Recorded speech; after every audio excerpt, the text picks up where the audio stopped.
क्या एक नॉर्मल व्यक्ति इंपोर्ट कर सकता है? नॉर्मल नहीं कर सकता है। ऐसा क्यों सर? क्योंकि एल्युमिनियम हमारे देश के लिए एक बहुत ही जरूरी मेटल है। हिंदुस्तान एक विकसित देश है, विकासशील देश है, तो इसको एल्युमिनियम की हर देश को आवश्यकता है। कहां से एक इंपोर्ट बिजनेस को स्टार्ट कर सके?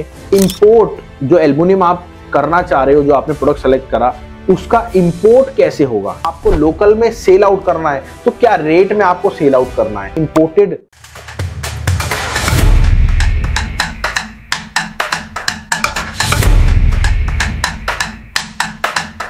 दोस्तों बहुत बहुत नमस्कार आपका। देखिए, मैं जानता हूं आपको एल्युमिनियम बिजनेस स्टार्ट करना है या फिर इंपोर्ट या फिर लोकल। तो इसमें क्या है, इस वीडियो में आपको पूरी डिटेल में बताने वाले हैं कि कैसे आप अपने एल्युमिनियम बिजनेस को स्टार्ट कर सकते हैं, इंपोर्ट बिजनेस को स्टार्ट कर सकते हैं, दोनों चीज को। तो और हमारे साथ हैं डॉक्टर अशोक गुप्ता सर, जिनके पास एक्सपीरियंस है 49 साल का। सर बहुत बहुत नमस्कार। नमस्कार राहुल जी। और सर के पास एक्सपीरियंस तो है और 28 कंट्री में सर ट्रेवल कर चुके हैं और लगभग 5 कंट्री में सर के एसोसिएट ऑफिस हैं। अब तो खैर एक बैंकॉक में भी खुलने वाला है, तो 6 हो जाएंगे। तो चलिए सर से जानते हैं, सर क्या एक नॉर्मल व्यक्ति इंपोर्ट कर सकता है? लोकल बिजनेस तो फिर भी कर सकता है, बट इंपोर्ट की अगर रही बात, एक नॉर्मल इंसान जो कि एक अभी बिजनेसमैन है, जो कि एक स्टेबल बिजनेसमैन है, क्या वो अपने काम को बढ़ाने के लिए इंपोर्ट एल्युमिनियम को कर सकता है? बिल्कुल राहुल जी। मैं यहाँ आपकी इस वीडियो के माध्यम से बताऊं, आपने अभी एक शब्द यूज किया, नॉर्मल। बिल्कुल बिल्कुल। नॉर्मल नहीं कर सकता है। ऐसा क्यों सर? उसको एबनॉर्मल होना पड़ेगा, नॉर्मल से कुछ बेटर होना पड़ेगा। ठीक है। तो क्या करना पड़ेगा? क्या उसे बीए एमए पास करना पड़ेगा? उसको 10-20 करोड़ रुपया लगाना पड़ेगा? नहीं। उसको सोच को बड़ा करना पड़ेगा कि मैं कुछ करना चाहता हूँ। बिल्कुल। और एल्युमिनियम ही क्यों? आपके ये आज की जो वीडियो है, एल्युमिनियम पर आप जोर दे रहे हैं, क्योंकि एल्युमिनियम हमारे देश के लिए एक बहुत ही जरूरी मेटल है। इसको किसी भी उन्नतिशील देश के लिए एल्युमिनियम बहुत जरूरी है। तो उसको अगर वो एल्युमिनियम का इंपोर्ट करता है तो ये एक देशभक्ति का कार्य है, क्योंकि हमारे हिंदुस्तान एक विकसित देश है, विकासशील देश है, तो इसको एल्युमिनियम की हर देश को आवश्यकता है। ऐसे हिंदुस्तान को थोड़ी ज्यादा आवश्यकता है, क्योंकि यहाँ तो बहुत ज्यादा डेवलपमेंट हो रहा है और बहुत ही प्रॉफिटेबल है। क्योंकि ज्यादा आवश्यकता है तो ज्यादा प्रॉफिटेबल है। बेचने के लिए लोगों के पास ऐसे करने की, जो साहब हमसे एल्युमिनियम ले लीजिए, प्लीज हमसे एल्युमिनियम ले लीजिए, ऐसा कहने की जरूरत नहीं है। खरीदने वाला आपसे ये कहेगा मुझे एल्युमिनियम दे दीजिए। बिल्कुल। तो इसलिए बहुत ही फायदेमंद एक ये एल्युमिनियम का इंपोर्ट है और संवैधानिक अधिकार देता है हमारा संविधान, कोई भी इंपोर्ट कर सकता है। बिल्कुल। तो एल्युमिनियम सर, जैसे अगर देखा जाए कि एल्युमिनियम के कितने प्रोडक्ट होते हैं और कौन सा हमें इंपोर्ट करना चाहिए, कौन सा नहीं करना चाहिए, तो एक बारी प्रोडक्ट, मेरी रिक्वेस्ट है आप प्रोडक्ट अगर बताएंगे और कहां से एक इंपोर्ट बिजनेस को स्टार्ट कर सके, तो वो भी आप प्लीज बताओ। देखिए, एल्युमिनियम की जो वैरायटी है वो तो हम जब इस बिजनेस में घुसेंगे तब आपको पता लगेगी, लेकिन मोटा मोटी, क्योंकि वीडियो में तो कुछ बताना आवश्यक है, हम ये कह सकते हैं कि एल्युमिनियम के जब कोई चीज बनती है तो पंच उसको ऊपर से काटता है। बिल्कुल। तो बचा हुआ एरिया पंच कटिंग कहलाता है। बिल्कुल बिल्कुल। तो ये पंच कटिंग होती है। सबसे ज्यादा वायर बनती है एल्युमिनियम की। बिल्कुल। तो जो वायर पुरानी हो गई वो बिल्कुल प्योर एल्युमिनियम है, बहुत अच्छा स्क्रैप है। और यूबीसी स्कैन, यानी जो बियर वगैरह या कोका कोला आजकल कैन में आती है, बिल्कुल, तो वो जो कैन ज्यादा एल्युमिनियम के बने होते हैं। बिल्कुल। लाइट होने से। तो वो जब खाली हो जाते हैं तो एल्युमिनियम इस्तेमाल होता है। और सबसे ज्यादा एल्युमिनियम इस्तेमाल होता है, अलॉय व्हील बनते हैं। गाड़ियों के जो बहुत शो वाले व्हील होते हैं, वो बोलते हैं। और कोई भी चीज जब बनेगी तो मशीन में जब उसको हम बनाएंगे तो उसमें छीलन बहुत निकलती है। जी। जो लेथ मशीन पे जो छीलन, उसको बोलते हैं टर्निंग। टर्निंग मीन जब वो टर्न हो रहा है तो उसमें से जो छीलन निकली है उसको टर्निंग बोलते हैं। ये कुछ मोटा मोटी मैंने आपको बताने की कोशिश की है। तो ये सब जब आपके साथ लोग जुड़ते हैं तो इसकी पूरी जानकारी दी जाती है और आप तो रेट भी देते हैं अलग अलग चीजों के। और मैं आपको बताता हूँ, देखिए क्या होता है, जब आपको एक्चुअल में काम करना होता है तो आपको हर तरह का, हर प्रकार का रेट की रिक्वायरमेंट पड़ती है।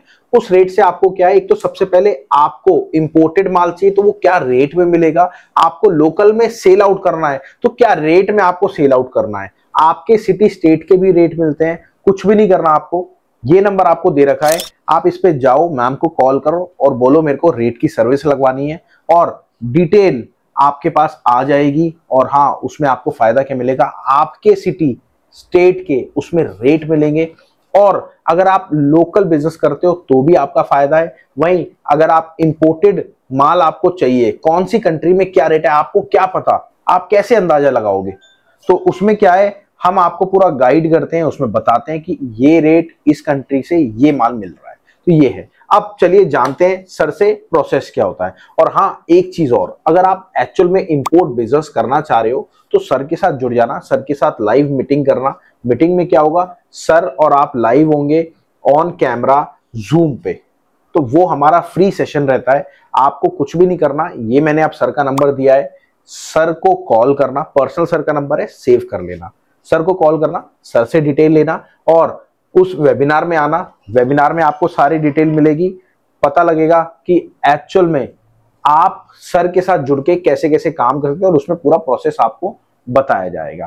तो चलिए अब चलते हैं, अब यहां से वीडियो पूरी शुरुआत होने वाली है कि इंपोर्ट जो एल्युमिनियम आप करना चाह रहे हो, जो आपने प्रोडक्ट सेलेक्ट करा, उसका इंपोर्ट कैसे होगा, क्या प्रोसेस रहता है, स्टेप बाय स्टेप पूरा बात करने वाले हैं। और थोड़ी सी जल्दी वीडियो को सेव कर लेना, क्योंकि आगे आपकी यही काम में आने वाली है। तो सर, जैसे हमने प्रोडक्ट तो सेलेक्ट कर लिया, सपोज हमें यूबीसी कैन को इंपोर्ट करना है, तो अगला स्टेप हमारा क्या रहने वाला है? देखिए, ये बहुत अच्छी बात है, बहुत सारे स्टेप्स होते हैं किसी भी काम में। बिल्कुल। तो पहला स्टेप तो आपने पूरा कर लिया कि आपको पता है आपने क्या इंपोर्ट करना है। बिल्कुल बिल्कुल। इसको बोलते हैं प्रोडक्ट सिलेक्शन। ठीक है, प्रोडक्ट सिलेक्शन का स्टेप आपने पूरा कर लिया। अब आपको ये सोचना है कि ये मैं कहाँ से मंगाऊं। जैसे कोई भी हम चीज लेने जाते हैं, कोई टीवी फ्रिज लेने जाते हैं, आप सोचते हैं मैं किस जगह, कौन से मार्केट से लूं। ठीक है, जहाँ 2-4 दुकानें हों।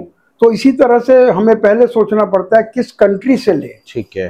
तो वो कंट्री कैसे चुनेंगे, वो आपका स्टार्टअप इंडिया बताएगा डिटेल में, क्योंकि वो जो आपने बताया कि सेशन आपके फ्री सेशन होते हैं। बिल्कुल, क्योंकि ये छोटी मोटी बात नहीं है, 2-4 मिनट। बिल्कुल बिल्कुल सर। और चेंज होता रहता है। तो सर, मेरी आपसे रिक्वेस्ट है, अगर सपोज किसी का प्रोडक्ट है यूबीसी कैन, उनको इंपोर्ट करना है, तो उसका क्या प्रोसीजर रहने वाला है, इंपोर्ट का क्या प्रोसेस रहने वाला है, कि हमें इंपोर्ट करना है, क्या प्रोसेस रहने वाला है? तो इसमें देखिए, हमने सेलेक्ट कर लिया कि क्या प्रोडक्ट है, अब हमें मार्केट सेलेक्ट करना है। बिल्कुल। तो मार्केट सेलेक्ट करने में स्टार्टअप इंडिया हेल्प करती है। बिल्कुल बिल्कुल। उसके बाद मेन आता है कि कौन से डॉक्यूमेंट्स बनेंगे, कंपनी कैसे बनेगी। बिल्कुल बिल्कुल। वो भी आप उसमें गाइड करते हैं। बिल्कुल बिल्कुल। और डॉक्यूमेंट्स कैसे तैयार कराने, लोग इसको सबसे पहले ले लेते हैं, जबकि इसकी जरूरत सबसे बाद में होती है। ठीक है। तो उसके बाद वेबसाइट का एक बहुत बड़ा रोल आता है कि वेबसाइट क्यों जरूरी है।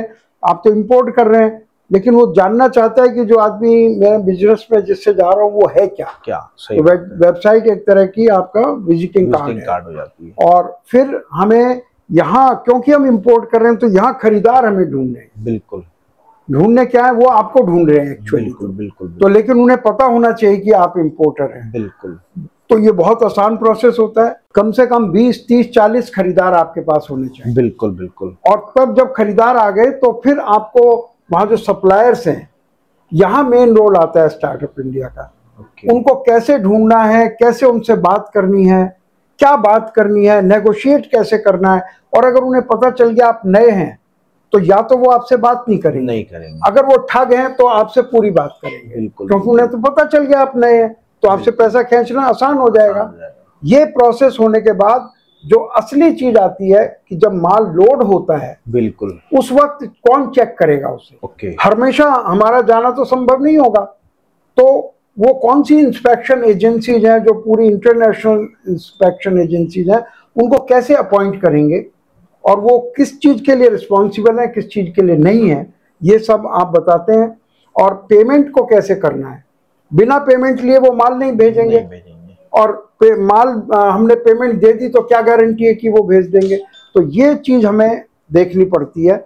और इसके बाद जब माल कस्टम में आ गया, तो कैसे छुटाना है उसको, कैसे, अगर डॉक्यूमेंट सही है तो दिक्कत नहीं आनी चाहिए, लेकिन फिर भी सरकारी चीज है तो थोड़ा हमें सावधान रहना पड़ता है। बिल्कुल सर। तो उसके बाद डिलीवरी है, ये सबसे खतरनाक है। मैं कहता हूँ ये कैसे खतरनाक है सर? आपने माल आपके पास आ गया, माल आ गया, डिलीवरी दे दी, खतरनाक तो है ही नहीं सर।